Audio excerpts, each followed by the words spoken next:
اعوذ باللہ من الشیطان اللعین الرجیم بسم اللہ الرحمن الرحیم الحمدللہ رب العالمین والصلاة والسلام علی اشرف الانبیاء والمرسلین سیدنا و نبینا و شفیع ذنوبنا و حبیب قلوبنا و طبیب نفوسنا ابی القاسم محمد اللهم صل على محمد وآل محمد وعلى اہل بیتہ الطیبین الطاہرین المعصومین ولعنۃ اللہ علی اعدائہم اجمعین من یومنا ھذا الی یوم الدین اما بعد وقد قال الله سبحانه تبارك وتعالى في كتابه الكريم وهو أصدق القائلين وقوله الحق بسم الله الرحمن الرحيم إن الذين يبايعونك إنما يبايعون الله يد الله فوق أيديهم شام غریبان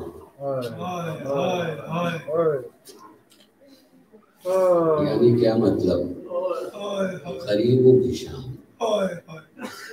یتیموں کی شام، بیواؤں کی شام، بھوکے بچوں کی اس شام تک آنے میں کن دشواریوں سے یہ اہل بیت اور ننھا سا قافلہ گزرا ہے، وہ صرف آپ کے ذہن کو حاضر کرنے کے لیے تاکہ آپ متوجہ ہو جائیں اور آپ کا تصور کربلا کے اس بیابان تک پہنچ جائے تاکہ آپ دل سے آمادہ ہو سکیں ہونے کے لیے۔ ہم کہہ دیتے ہیں خالی شام غریبہ، شام غریبہ بول دیتے ہیں، بول دینا آسان ہے، سن لینا آسان ہے، لیکن وہ شام جس شام کو شام غریبہ کہا جاتا ہے، اگر اس شام میں رات میں کوئی چلے اور کہیں ٹھوکر لگ جائے وہ پتھر نہیں ہوگا، کوئی جنازہ ہوگا۔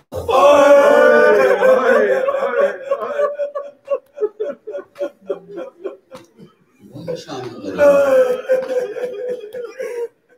شام غریبہ یعنی اگر اس رات میں کوئی کہیں چلے اور کہیں نمی میں پاؤں پڑ جائے تو پانی نہیں ہوگا، خون ہوگا۔ اب ایک لمحے کے لیے سوچے ایسی وحشتناک رات میں علی کی بیٹی زینب کس طریقے سے بچوں کی حفاظت کر رہی ہیں، مگر اگر یہاں تک آپ کا ذہن پہنچ گیا کہ شام غریبوں، یتیموں، بیواؤں، بھوکوں، پیاسوں کی رات ہے، لیکن اس رات تک کیسے پہنچے ہیں اور کن عالم سے اور کن تکلیفوں سے گزر کر کے۔ ادھر سرکار سید الشہداء شہید ہوتے ہیں، ظالمین ہاتھوں میں لکڑیاں اور آگ لے کر کے خیموں کی طرف بڑھتے ہیں، اور خالی بڑھتے ہی نہیں ہیں، ان خیموں میں آگ لگا دی جاتی ہے۔ خیموں میں آگ کا لگنا اور ایک خیمے کے بعد دوسرے خیمے کا جلنا، سیدانیوں کا خیمے بدلتے جانا، اور جب خیمہ باقی نہیں رہ گیا تو ایک مرتبہ زینب کبریٰ آگے بڑھتی ہیں، سید سجاد یہ تمہاری امامت کا پہلا مرحلہ ہے، تم یہ ہمیں بتاؤ کہ ہم جل کے مر جائیں۔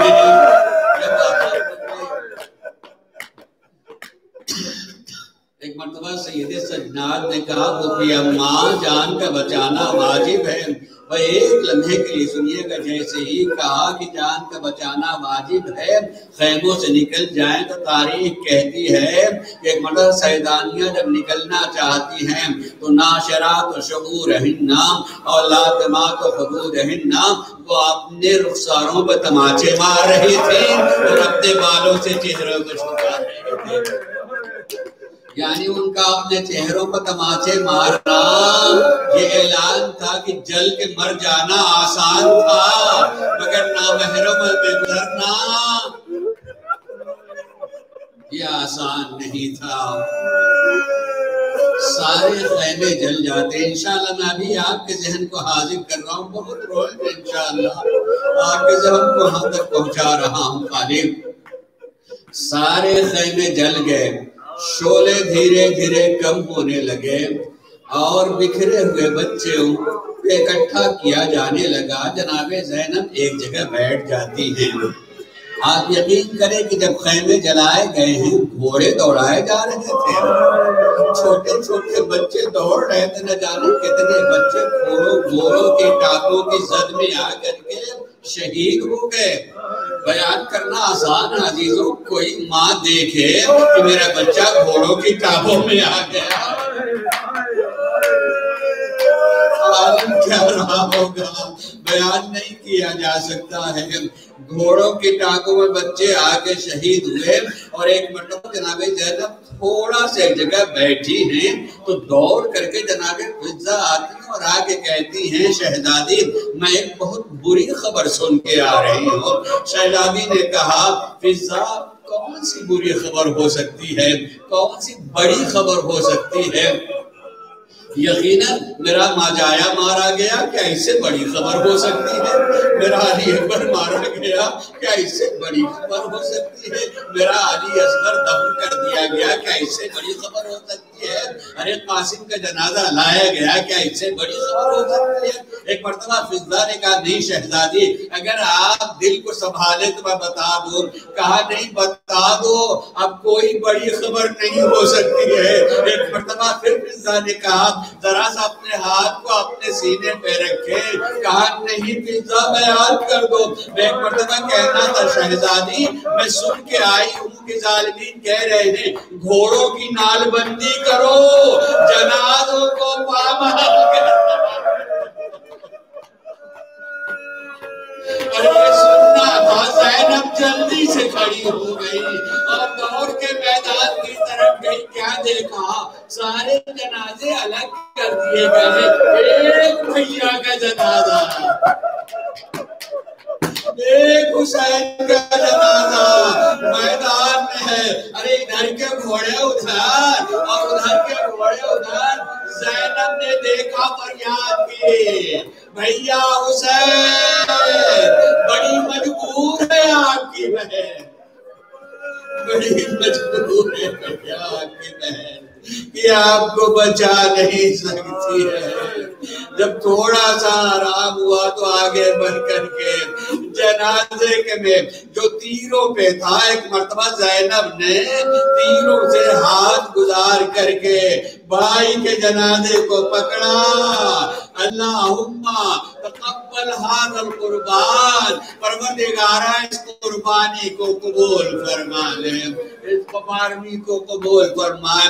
رات آنا بڑھ گئی, اب رات بڑھنے لگی ہے, شام آ گئی. ان جگہوں سے گزرتے گزرتے اس مرحلے میں آئے ہیں, مگر ایک طرف ایک بچی جس کے دامن میں آگ لگی ہوئی تھی. حمید بن مسلم کا کہنا ہے کہ میں نے دیکھا چھوٹی سی بچی رہی ہے, اس کے دامن میں آگ لگی ہوئی ہے. میں نے چاہا کہ جا کے دامن سے آگ بجھا لوں. ایک مرتبہ اس بچی نے, ایک خطیب نے بڑا اچھا جملہ کہا تھا, تصور آتی ہے. وہ کہنے لگا لیکن جب مسلم آگے بڑھا حمید بن مسلم تو سکینہ نے روتے ہوئے کہا اب میرا بابا نہیں رہ گیا ہے, کیوں ہماری طرف آ رہے ہو؟ کوئی بھی چھوٹا بچہ ہوتا ہے تکلیف آتی ہے, باپ کو یاد کرتا ہے نا. جیسے حمید پڑھنے لگا کہا میرے بابا نہیں رہ گئے ہیں. کہا نہیں بی بی میں دامن کی آگ بجھانے آ رہا ہوں, کہ اگر کچھ مدد کرنا چاہتے ہو تو نجف کا رستہ بتا دو. بی بی آپ نجف جائیں گی؟ نہیں, ارے میرے دادا وہاں رہتے ہیں, پکاروں گی علی مشکل کشا, آئیے دیکھیے یہ ہم کتنے مشکل میں ہیں. شام بڑھتی گئی عزیزوں, اور اب تاریکی بڑھتی جاتی ہے. 2-3 چھوٹے چھوٹے واقعے تاکہ آپ شام غریبہ میں آئیں تو تصور کریں کتنی مصیبتوں سے اہل بیت گزر رہے ہیں, سیدانیاں گزر رہی ہیں اور وہ بیویاں گزر رہی ہیں. رات بڑھنے لگی. ایک مرتبہ جناب زینب نے بہن ام کلثوم سے کہا بہنا مجھے لگتا ہے کہ کچھ بچے کم نظر آ رہے ہیں، لگتا ہے کچھ بچے کم نظر آ رہے ہیں، آؤ ذرا سا ہم دیکھ لیں کہ کہیں کوئی بچہ دور تو نہیں چلا گیا ہے، کہیں دور تو نہیں ہے۔ یہ کہیں کہ دونوں بہنیں ساتھ میں چلی، تھوڑی سی دور چلی، بڑے اعتبار سے پڑھ رہا ہوں تو دیکھا دو چھوٹے چھوٹے بچے ایک دوسرے کے گلے میں ہاتھ ڈالے ہوئے سو رہے ہیں۔ جناب زینب نے ذرا سا دور دیکھا تھا، جب اس کیفیت میں دیکھا کہ ایک دوسرے کے گلے میں ہاتھ ڈالے ہوئے ہیں، سو رہے ہیں، کھڑی ہو گئی۔ کہا بہن زینب، کہا بہن ام کلثوم دیکھو بچے سو گئے ہیں، دیکھو اسے ایسے اٹھایا جائے کہ آنکھ نہ کھلے، ورنہ اگر آنکھ کھل جائے گی اور اپنے بابا کو بلانے لگے تو ہم کہاں پہنچائیں گے، کہاں لے کر کے جائیں گے؟ یہ جب بابا سے بات کیا، بات کرنے کے بعد سب سے پہلے جناب زینب جھکی اور جھک کر کے چاہا کہ بچے کو اٹھائیں، لیکن جیسے ہی ہاتھ لگا تو محسوس کر لیا بچے تو اس دنیا میں نہیں ہے، بچے اس دنیا میں نہیں۔ جلدی سے جناب زینب نے کرتا ہٹایا اور ہٹا کے جو قریب سے دیکھا تو بچوں کے پشت پر گھوڑوں کے ٹانگوں کے نشان۔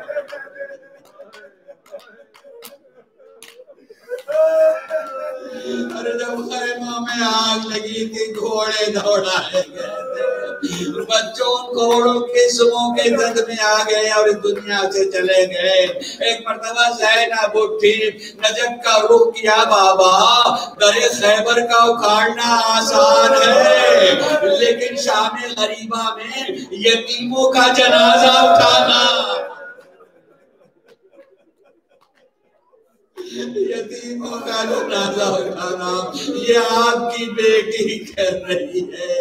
یہ فریاد کرتے ہوئے دو ننھے جنازوں کو اٹھایا، گنج شہیدہ میں لا کے رکھا، مگر اسی کے بعد غور کیجئے گا عزیزو اور اپنے تصور کو پہنچائیے، بہت روئیے گا۔ ایک مرتبہ جناب زینب نے ایک ٹوٹا سا نیزہ لیا اور پھر بچوں کو اور سیدانیوں کو بیٹھا کر کے تلایا پھرنے لگی کہ کہیں سے کوئی آ نہ جائے۔ تلایا پھرتے پھرتے ایک مرتبہ جناب زینب نے دیکھا جیسے کوئی خاتون جا رہی ہے، کوئی خاتون آگے بڑھ رہی ہے۔ جناب زینب آگے بڑھی، دیکھا تو کوئی اور خاتون نہیں تھی، رباب تھی۔ رباب تنہا بڑھتی ہوئی چلی جا رہی تھی۔ ایک مرتبہ کہا رباب آپ کہاں جا رہی ہے؟ کسی ماں سے اس کا بچہ جدا نہ ہو۔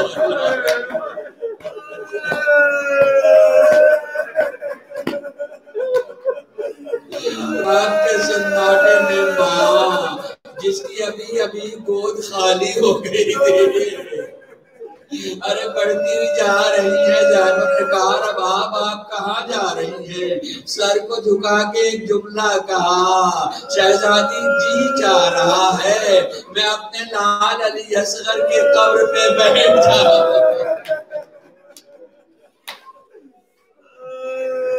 میرا بھیا تنہا ہے، میرا بچہ تنہا ہے، میں چاہتی ہوں علی اصغر کی قبر پہ بیٹھ جاؤں۔ خدا کی قسم سن کے میں جملہ ایسے ہی دہراتا، جملہ سن لینا آسان ہے، ذرا پھر شام غریبہ میں آپ پہنچے اور جب جناب زینب نے سنا ہوگا کہ ماں بچے کی قبر پہ جا رہی ہے،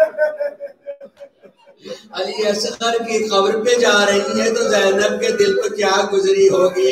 یہ تو علی کی بیٹی تھی جو سمجھا کر کے واپس لے کر کے آ گئی ہیں، لیکن پھر محسوس کیا جناب زینب نے، ایک مرتبہ محسوس کیا کہ اب کوئی سوار سا آ رہا ہے، تو کوئی سوار آ رہا ہے۔ جناب زینب نے پہلے آواز سے منع کیا، چھوٹے چھوٹے بچے سو گئے ہیں، بیویاں بیوائیں ہیں، اپنے شوہروں سے جدا ہو چکی ہیں، آنے والے اب کل آ جانا، اس وقت نہ آؤ، لیکن وہ بڑھتا ہوا چلا آ رہا ہے۔ ایک مرتبہ علی کی بیٹی آگے بڑھی، پھر بھی وہ نہیں رک رہا ہے۔ علی کی بیٹی نے اپنے ہاتھ سے لجام فرس کو پکڑ لیا کہ میں زینب روک رہی ہوں، میں زینب روک رہی مگر تو رکتا نہیں. اتنا کہنا تھا کہ چہرے سے نقاب کو پلٹا بیٹی پہچانا نہیں تیرا کام اپنی ہے.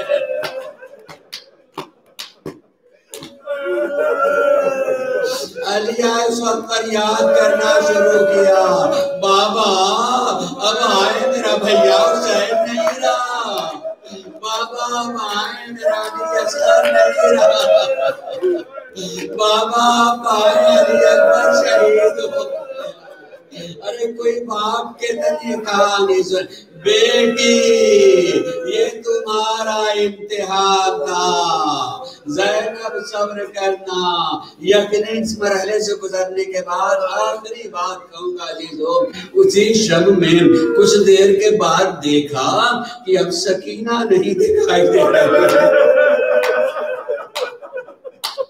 رات کی تاریکی میں سکینہ کی گھر چلی گئی. اپنے باپ کے سینے پہ سونے والی بیٹی کدھر گئی. آواز دیتے ہوئے میدان کی طرف بڑھتی جا رہی ہے. جمادہ میدان کی طرف بڑھی اور اتنی دور چلی گئی جہاں حسین کا جنازہ. کیا دیکھا تاریکی میں سکینہ اپنا سر باپ کے سینے پہ.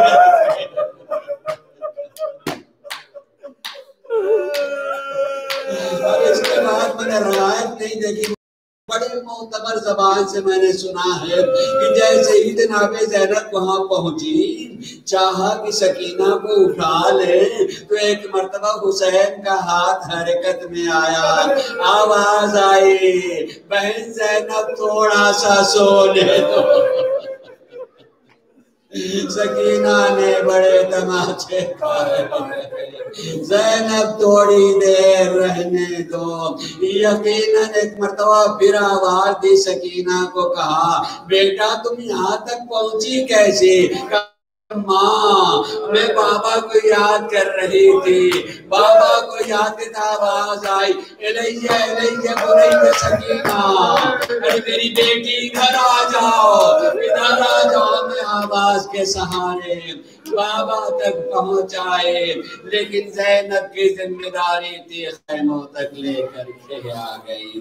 اللہ لعنت اللہ علی قوم الظالمین. ماتم حسین. Ya Hussein, Ya Hussein, Ya Hussein, Ya Hussein, Ya Hussein, Ya Hussein, Ya Hussein, Ya Hussein, Ya Hussein, Ya Hussein.